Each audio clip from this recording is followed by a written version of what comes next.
네, 하나님 말씀 보겠습니다. 전도서 3장입니다.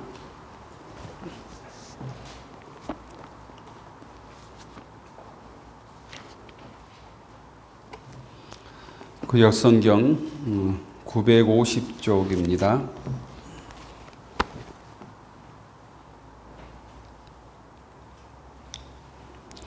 구약성경 950쪽 전도서 3장 1절부터 마지막 22절까지 교독하겠습니다.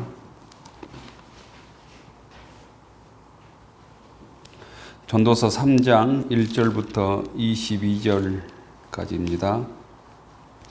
범사에 기한이 있고 천하 만사가 다 때가 있나니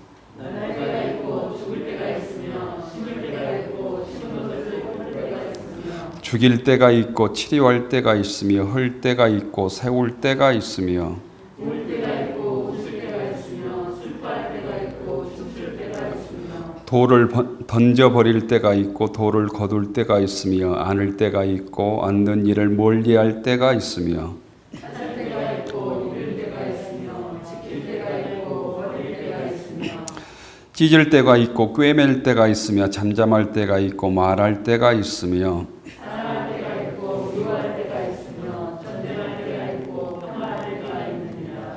일하는 자가 그의 수고로 말미암아 무슨 이익이 있으랴. 하나님이 인생들에게 요구를 주사 애쓰게 하신 것을 내가 보았나. 하나님이 모든 것을 지으시되 때를 따라 아름답게 하셨고 또 사람들에게는 영원을 사모하는 마음을 주셨느니라.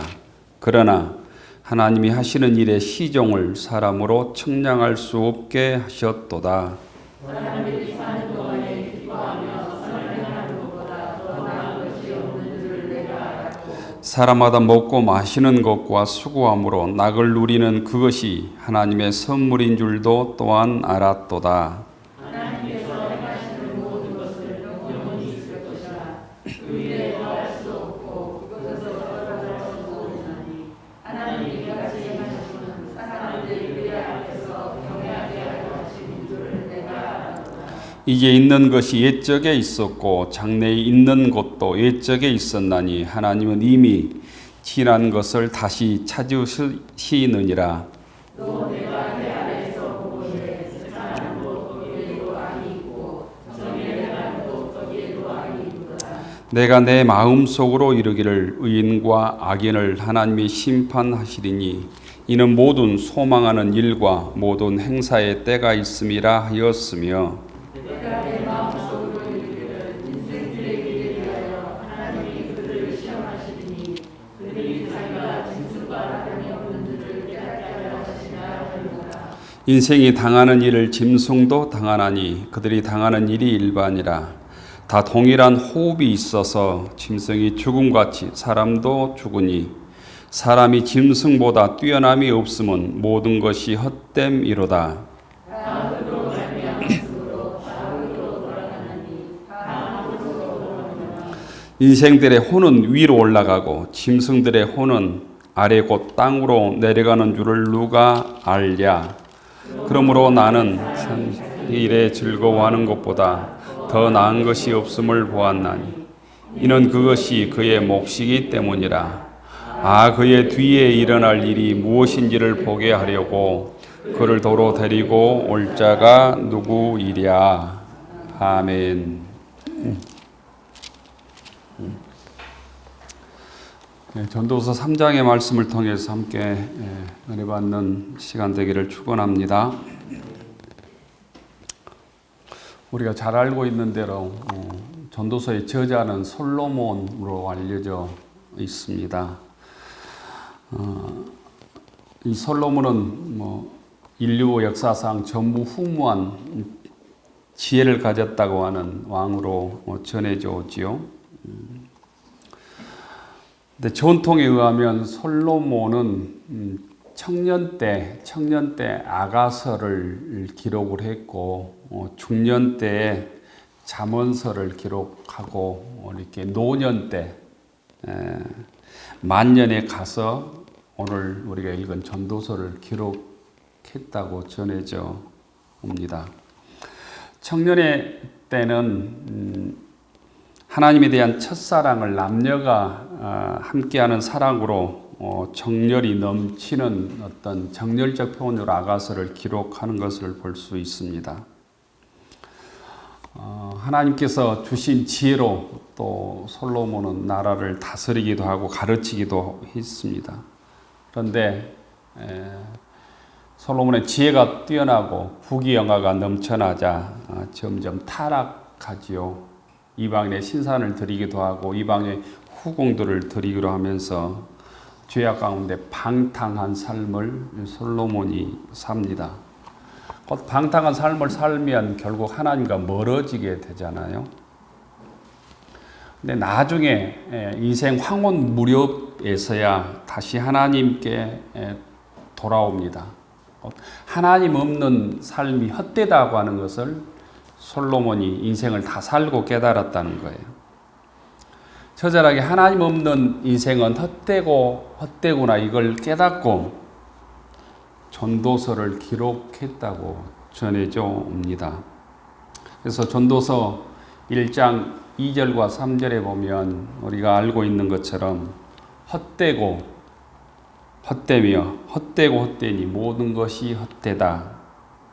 사람이 해 아래에서 수고하는 모든 수고가 자기에게 무엇이 유익하랴 이런 고백을 곧 하나님을 떠나는 인생을 살고 하나님께 돌아와서 했던 고백이 이 고백이라는 거예요.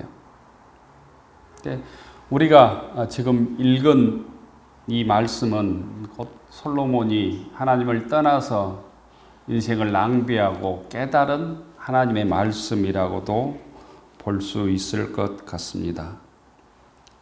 세상 떠나기 전에 하나님을 직접 체험했던 그 솔로몬의 고백이 전도서라고도 말할 수 있다는 거죠. 솔로몬이 깨달은 것처럼 우리들도 솔로몬의 고백에 동의하실 분도 있고 하지 못할 사람도 있지만 우리가 인생이 길지 않구나 이걸 우리가 체험하며 살잖아요. 10대 때는 참 하루가 길구나 또 1년이 길구나 한국 남자들이 제일 하루가 길고 1년이 길다 이때는 군대에 있을 때예요. 군대. 그런데 나이가 드실수록 성경의 얘기처럼 하루가 빠르구나. 성경에 보면 인생이 화살처럼 빠르게 지나간다 이런 표현이 있어요. 시편에 보면 인생이 화살처럼 빠르다는 거죠. 근데 우리가 그것들을 경험하며 살잖아요. 벌써 11월 오늘 17일이니까 중순이잖아요. 불과 한 달 반밖에 올해가 남지 않았습니까? 이런 시간의 빠름을 통해서 우리 인생이 유한하구나 이걸 우리가 깨닫게 되죠. 내 인생에 시간이 정해져 있구나. 그렇다면 길지 않는 인생을 어떻게 후회하지 않고 의미 있게 살 수 있을까? 이게 우리의 숙제가 되어야 되는 거죠. 우리의 질문이 되어야 되는 거죠. 하나님께서 나에게 허락해 주신 인생에 때가 있고 시간이 있는데 정해진 시간을 낭비하지 않는 길이 뭐지? 물어야 된다는 거죠. 오늘 전도서 3장에서는 그 가르침을 우리에게 조금 제시해 주고 있습니다. 이 전도서 3장의 말씀을 통해서 우리에게 허락해 주신 때와 시간을 놓치지 않는 지혜와 믿음을 배울 수 있기를 축원합니다.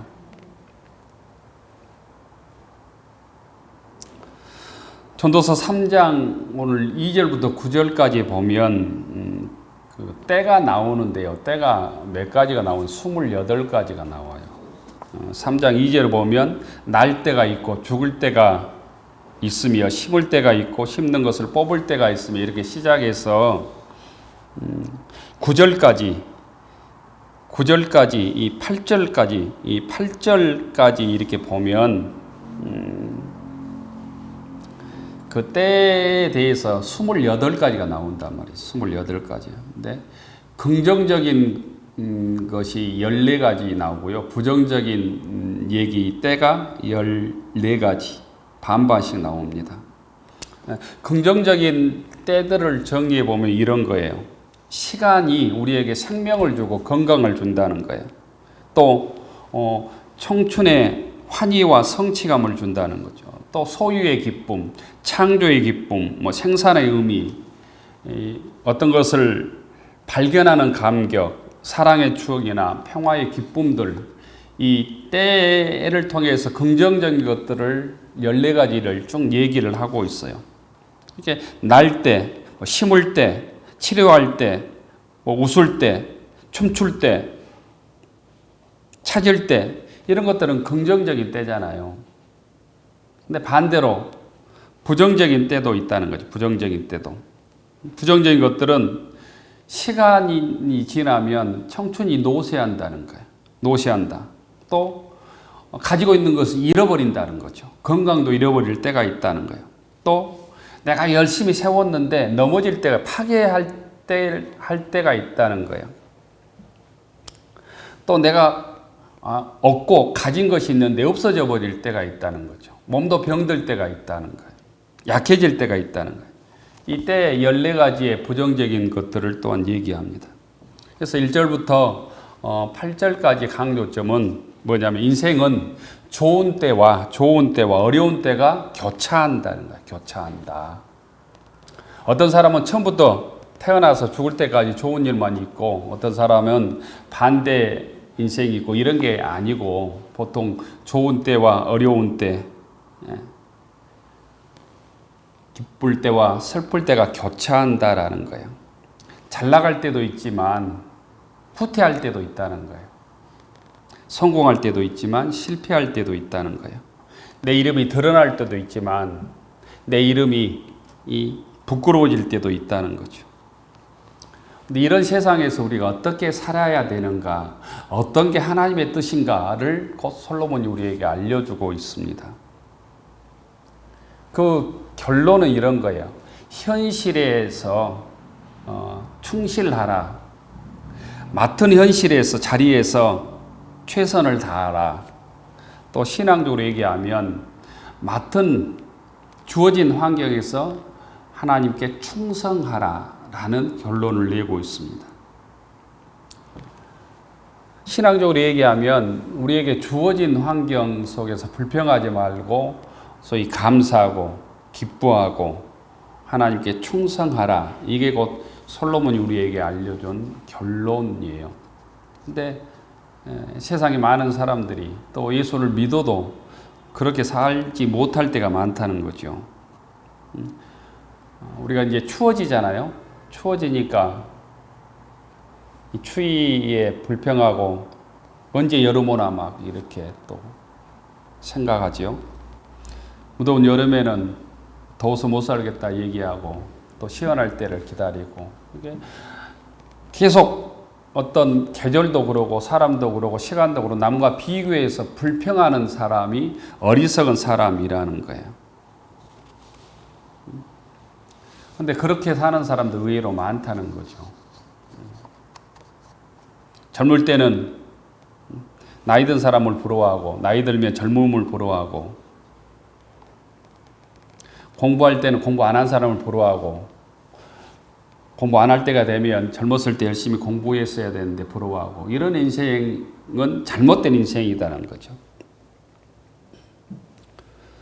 여름은 여름대로 덥지만 그 속에서 주신 하나님의 은혜를 찾고 겨울은 춥지만 겨울 속에서 주신 하나님의 은혜를 찾는 사람이 지혜로운 사람이고 그게 곧 하나님께서 원하시는 삶이다라는 거예요. 지혜로운 사람은 여름은 여름대로 감사하고 겨울에는 겨울대로 감사하는 사람이다라는 거죠. 신앙인은 현실에 충실하고 현재에 감사하고 이 삶의 현장 속에서 최선을 다해서 하나님께 충성하고 맡은 사명을 감당하는 사람이다라는 거죠. 이 예배 시간에는 우리가 마음을 다해서 예배에 집중하는 것이 곧 주님 보시기에 지혜로운 사람이고 믿음의 사람이고 아름다운 사람이다. 직장에서는 업무에 최선을 다해야죠. 그때 뭐 예배를 드린다거나 이러면 안 될 거 아니에요? 산이나 뭐 바다로 여행하면 우리 삶 현장의 걱정들을 내려놓고 자연을 통해서 하나님께 감사하고 먹고 마시고 즐기는 여행을 하는 사람이 곧 믿음의 사람이라는 거죠. 다른 말로 얘기하면 때와 시기를 분별할 수 있는 사람이 영적으로 건강한 사람이라는 거예요. 예수 믿는 사람은 때와 장소를 잘 분별한다는 거예요. 세상 말로 얘기하면 자기의 어떤 분수나 주제를 잘 분별하는 사람이라는 거죠. 결혼식장에 가서 슬퍼하면 안 될 거 아니에요?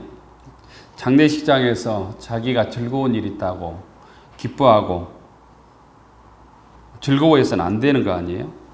그러니까 슬퍼할 때와 기쁠 때, 또 쉴 때와 일할 때를 잘 구별하는 사람이라는 거죠. 곧 예배를 드리는 장소에는 어떻게 하면 은혜 받을까? 마음을 다해서 주의 음성을 들을까? 주의 뜻을 깨달을까? 신령과 진정으로 예배 드릴까? 이 생각을 해야 곧 은혜도 받을 수 있고 주님께서 기뻐하신다는 거죠. 자기의 삶의 현실에 충실하는 것, 삶의 현실에 성실하는 것, 거기에 최선을 다하는 것, 이게 곧 주님께서 원하시는 삶이다라고 우리들에게 알려주고 있습니다. 두 번째는 곧 나에게 주어진 시간과 때가 있음을 분별하라라는 거예요. 모든 사람에게 때가 있다는 거죠. 곧 하나님께서는 모든 사람을 각자에게 곧 때를 주시죠. 어떤 사람은 일할 때인데 어떤 사람은 쉴 때죠. 내일 수학 능력 시험 보는 사람들에게는 내일이 굉장히 중요한 자기 인생의 분기점일 수도 있잖아요. 그러나 대학을 들어간 사람이나 곧 직장에 있는 사람이나 직장을 퇴근한 사람은 그 시험 볼 필요가 없는 거 아니에요. 하나님께서 나에게 주신 때를 놓치지 않는 게 지혜다라는, 그것이 믿음이다라는 거예요. 어느 때든지 그 때를 놓치지 말라는 거죠. 신앙의 때도 있습니다. 곧 내가 20대라면 20대 주님 앞에 충성해야 될 사명이 있다나, 30대에는 30대 주신 사명이 있다나, 40대는 40대 맞게, 40대답게, 신앙의 연조답게 주님 앞에 충성해야 된다는 의미입니다. 11절에 보면 그래서 하나님이 모든 것을 지으시되 때를 따라 아름답게 하셨다. 때를 분별해야 모든 것이 아름답다라는 거죠.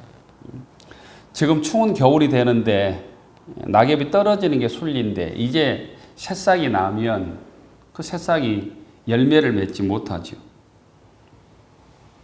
또 사람들에게 영혼을 사모하는 마음을 주셨느니라. 그러나 하나님이 하시는 일의 시종을 사람으로 측량할 수 없게 하셨다라는 거예요. 곧 이 말씀은 때를 놓치지 않는 인생, 때를 분별하는 인생은 곧 우리 삶의 신앙적인 자세가 뭐냐면 성실해야 된다는 거예요. 성실해야 된다. 곧 15절과 16절에 보면 하나님께서 우리의 삶을 기억하시고 계신다. 이렇게 말하고 있어요. 다시 찾으신다라는 거예요. 15절에 보면 이렇게 되어 있습니다. 이게 있는 것이 옛적에 있었고 장래에 있는 것도 옛적에 있었나 하나님은 이미 지난 것을 다시 찾으시느니라. 17절에 보면 내가 내 마음속에 이르기를 악인과 의인과 악인을 하나님이 심판하리니 하시리니 이는 모든 소망하는 일과 모든 행사의 때가 있음이라 하였으며, 곧 우리가 우리 인생을 살고 주님 앞에 가면 우리의 삶의 어떤 블랙박스가 열리듯이 우리의 모든 우리의 신앙의 삶이 곧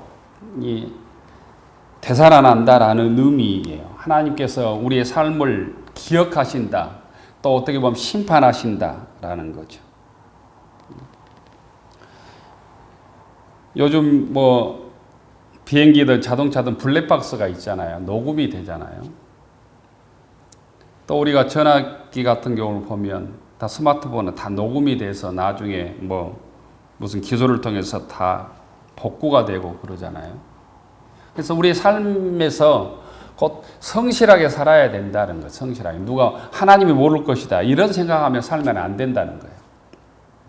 오늘 우리의 삶의 현장도 마찬가지죠. 우리가 하루에 CCTV를 뭐 수십 개를 거쳐오면서 우리가 살게 되잖아요. 근데 우리가 하나님의 CCTV, 하나님의 블랙박스도 있다고 하는 것을 우리가 기억하고 살아야 된다는 거죠. 그래서 솔로몬은 우리의 삶의 결론으로 선을 행하며 기뻐하며 사는 것이 그보다 더 나은 것이 없는 줄을 내가 깨달았다. 이렇게 얘기하고 곧 낙을 누리는 것, 이 땅에서 기뻐하며 낙을 누리고 먹고 마시고 즐거워하는 것도 결론적으로는 13절에 보면 하나님의 선물인 것도 깨달았다. 하나님의 선물이다라는 거예요. 솔로몬은 지금까지 자기가 지혜로워서 어떤 능력이 있어서 권력이 있어서 한 것처럼 생각을 했는데 인생을 다 살고 방탕한 삶을 다시 회개하고 돌아와 보니까 하나님께서 먹고 마시는 모든 내 삶을 은혜로 허락해 주셨구나, 선물이었구나, 이걸 깨달았다라는 거예요. 이것이 솔로몬이 내린 마지막 결론입니다. 그래서 이 전도자라고 표현하고 있죠. 이 전도자가 얘기하고 있는 가장 행복한 삶은 선을 행하며 사는 일이다. 하나님께서 주신 것을 정말 감사하며 사는 일이다. 이렇게 얘기하고 있는 것이죠.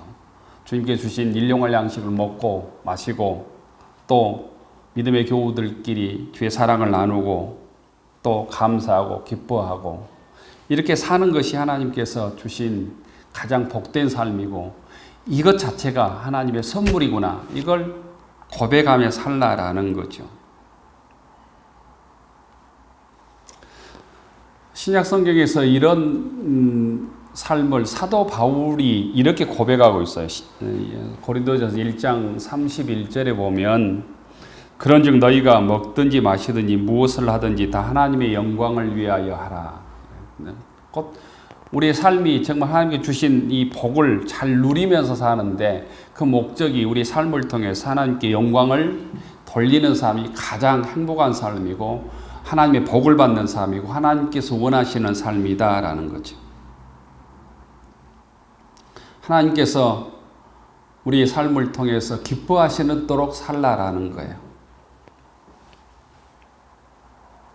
마지막으로는 오늘 성경에서 너희들이 이 땅에 살지만 영혼을 사모하라. 하나님을 사모하라. 이렇게 11절에 결론을 내리고 있습니다. 때를 따라 아름답게 하시고 사람들에게 영혼을 사모하는 마음을 주셨다. 이렇게 말씀하고 있죠. 곧 우리가 살고 있는 눈에 보이는 세계가 전부가 아니다는 거예요. 전부가 아니다. 이 땅이 전부가 아니다. 신앙인은 이 땅을 넘어서서 눈에 보이지 않는 세계를 바라보는 사람이다라는 거죠. 그래서 중세시대 수도사들은 수도원에서 수도하는 이 수도사들은 식사 기도하면서 식사 기도한다고 하는 건 뭐예요? 살려고 먹는 거잖아요. 육의 건강을 위해서 살려고 먹는 때 중세시대 수도사들은 메멘토 모리를 외쳤다고 그래요. 메멘토 모리. 이게 죽는다라고 하는 거예요. 죽음을 기억하라라는 거예요. 살려고 음식을 먹는데 죽음을 기억하라 라고 외쳤다는 거예요. 산다는 것은 또 죽어간다는 의미다라는 거죠. 산다는 것은 죽어간다고 하는 것을 동시적으로 함축한 말이다는 거예요. 우리가 양식 한 끼를 먹는다고 하는 것이 축적한다고는 살기도 하지만 또 죽음의 때가 가까움을 얘기하는 거거든요. 우리가 100살 먹었다, 90살 먹었다, 20살 먹은 사람보다 식사를 많이 했다는 의미도 있잖아요. 먹기 위해서 우리가 살기 위해서 먹는데 이 먹어간다고 하는 것은 곧 죽음에 가까워온다는 거죠. 그래서 식사 기도할 때마다 내가 살기 위해서 먹지만 또 죽음에 가까워옵니다. 이 메멘토 모리를 외쳤다는 기록이 있어요. 다른 말로는 또한 이 세상에서 어떻게 먹느냐, 어떻게 사느냐가 다음 세상을 결정한다고 하는 신앙의 고백도 이 속에 들어있는 것이죠. 이런 하나님의 은혜를 깨닫고 또 영혼을 바라보는 사람들이 이 땅으로 만족하지 않고 영적 세계가 있고 죽음 이후의 세계가 있고 우리가 보지 못하는 영혼의 세계가 있음을 믿는 사람들이 신앙인들인 거죠. 비록 이 땅에서 우리가 최선을 다해서 살고 주님께 주신 은혜를 먹고 마시고 누리고 감사하고 기뻐하며 사는 사람들이지만 여기에 만족하지 않고 이 땅에서 영혼의 세계를 바라보는 사람들이 신앙인들이다라는 거죠. 그런 사람들이 사명을 발견했을 때 주님을 위해서 헌신하게 되는 거죠. 예전에는 은혜 받으면 땅도 팔아서 바치기도 하고 집까지도 팔아서 교회 건축을 위해서 바친 믿음의 권속들이 꽤 있었잖아요. 은혜 받고 매주 교회당을 청소하는 사람들도 있었고 또 목회자를 평생 동안 극진히 돌보는 믿음의 사람들도 장로님도 꽤 있었던 것들입니다. 곧 은혜 받고 이 땅에서 눈에 보이는 세계가 전부가 아니구나 이걸 깨달았던 사람들이죠. 내가 모두 이 땅에서 삶을 마치고 하나님 앞에 가야 될 생명이구나 이걸 깨달았던 사람들이죠. 우리가 이 땅에서도 성실하게 기쁘게 살지만 또한 하늘에 하나님께 상급을 쌓으며 살아가는 권속들 되기를 축원합니다. 히브리서 11장 6절에 보면 그래서 믿음이 없이는 기쁘시게 못하나니 하나님께 나아가는 자는 반드시 그가 계신 것과 자기를 찾는 자들에게 상 주시는 자임을 믿어야 할지니라 이런 말씀도 있죠. 그러니까 우리가 세상에서 정말 최선을 다해서 성실하게 감사하고 오늘 하루 살아야 되지만 그게 완결이 아니라 영적 세상을 바라보고 이 하루를 넘어선 세상을 바라보고 눈에 보이지 않는 세계를 바라보며 오늘 주님 말씀 따라 살아가는 권속들 되기를 원합니다. 그래서 부활장에 보면 이렇게 되어 있습니다. 부활장 고린도전서 15장 58절에 보면 그러므로 내 사랑하는 형제들아 견실하며 흔들리지 말고 주의 일에 더욱 힘쓰는 자들이 되라. 이는 너희 수고가 주 안에서 헛되지 않을 줄을 알미라. 믿음으로 이 땅에서 주님을 위해서 이웃을 위해서 교회를 위해서 복음을 위해서 하는 수고가 절대로 헛되지 않는다라는 거예요. 이 믿음으로 곧 주의 제자들이 살았던 것이죠. 믿음의 선배들이 살았던 것입니다. 믿음으로 주님을 위해서 교회를 위해서 하는 수고를 주님께서 기억하신다라는 거죠.